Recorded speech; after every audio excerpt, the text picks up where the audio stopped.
नमस्कार मित्रांनो, मराठी इन्फॉर्मर या आपल्या यूट्यूब चॅनलमध्ये मी रोहित गोरे तुमच्या सर्वांचं पुन्हा एकदा स्वागत करतोय.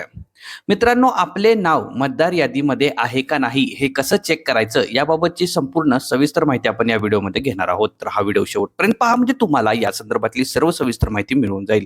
तर सुरू करू आपण आपल्या व्हिडिओला. तत्पूर्वी तुम्ही अजूनही आपल्या मराठी इन्फॉर्मर या चॅनलवर नवीन असाल तर चॅनल सबस्क्राईब करा आणि साईडला येणाऱ्या बेल आयकॉनवर प्रेस करून ऑल नोटिफिकेशन ऑन करा, कारण इथून पुढे जेव्हा असेच माहितीपूर्ण आणि नवनवीन व्हिडिओ आम्ही अपलोड करू तेव्हा त्याचं नोटिफिकेशन तुमच्यापर्यंत सर्वप्रथम येत राहील.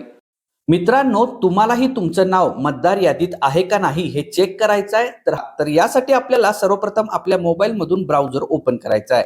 ब्राउझर ओपन केल्यानंतर तिथे आपल्याला टाईप करायचं आहे सर्च इन इलेक्टोरल रोल असं टाईप करा आणि सर्च करा.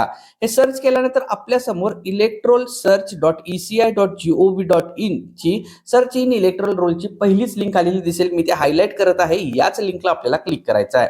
या लिंकवर क्लिक केल्यानंतर आपलं नाव मतदार यादीत आहे का नाही हे शोधण्यासाठी तीन ऑप्शन आहेत. एक तर आपल्या मतदान कार्ड नंबर वरून, दुसरा ऑप्शन आहे आपल्या डिटेल्स भरून आपण शोधू शकतो, आणि तिसरा ऑप्शन सर्वात सोपा मोबाईल नंबर जर लिंक असेल तर त्यावरून सुद्धा मोबाईल नंबर वरून आपण शोधू शकतो. तर आपण मतदान कार्ड नंबर वरून शोधूया. तर सर्वप्रथम बघा, सर्च बाय इपिक या रकान्याला क्लिक केल्यानंतर आपल्याला खाली एक फॉर्म आलेला दिसेल. भाषा का चयन करा ह्याच्यावर क्लिक करा. ह्याच्यातून आपल्याला आपली भाषा निवडायची आहे. त्यानंतर इपिक नंबर या रकान्यामध्ये आपल्याला आपला इपिक नंबर टाकायचा आहे. इपिक नंबर टाकून झाल्यानंतर राज्य या रकान्यावर आपल्याला क्लिक करायचं आणि इथून आपल्याला आपलं राज्य निवडायचं आहे.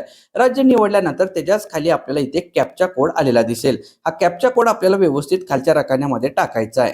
कॅप्चाच्या रकान्यामध्ये कॅप्चा टाकून झाल्यानंतर खाली सर्च नावाचं बटन आहे, ह्याच्यावर क्लिक करा. सर्च केल्यानंतर सर्च बटनच्याच खाली आपल्याला एक टेबल आलेलं दिसेल आणि त्याच्यामध्ये संपूर्ण माहिती आलेली दिसेल. आपला मतदान कार्ड नंबर, आपलं नाव, आपलं वय, त्यानंतर आपलं स्टेट आणि संपूर्ण आपल्या मतदारसंघाची माहिती, आपलं पोलिंग स्टेशन कोणताही सर्व माहिती आलेली दिसेल.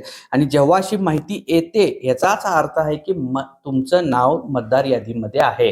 तर अशा पद्धतीने आपण आपलं नाव मतदार यादीमध्ये आहे का नाही हे फक्त एका मिनिटामध्ये मोबाईलवरून चेक करू शकतो. ही माहिती व हा व्हिडिओ तुम्हाला कसा वाटला मला कमेंट करून नक्की सांगा. असेच नवनवीन माहितीपूर्ण व्हिडिओ पाहण्यासाठी आपल्या चॅनलला सबस्क्राईब करा आणि बेल आयकॉन प्रेस करून ऑल नोटिफिकेशन ऑन करा, म्हणजे जिथून पुढे जेव्हा असेच नवनवीन माहितीपूर्ण व्हिडिओ आपल्या चॅनलवर अपलोड होतील तेव्हा त्याचं नोटिफिकेशन तुमच्यापर्यंत सर्वप्रथम येत राहील व दररोज तुम्हाला नवनवीन माहिती फ्री मध्ये पाहायला मिळत राहील. धन्यवाद.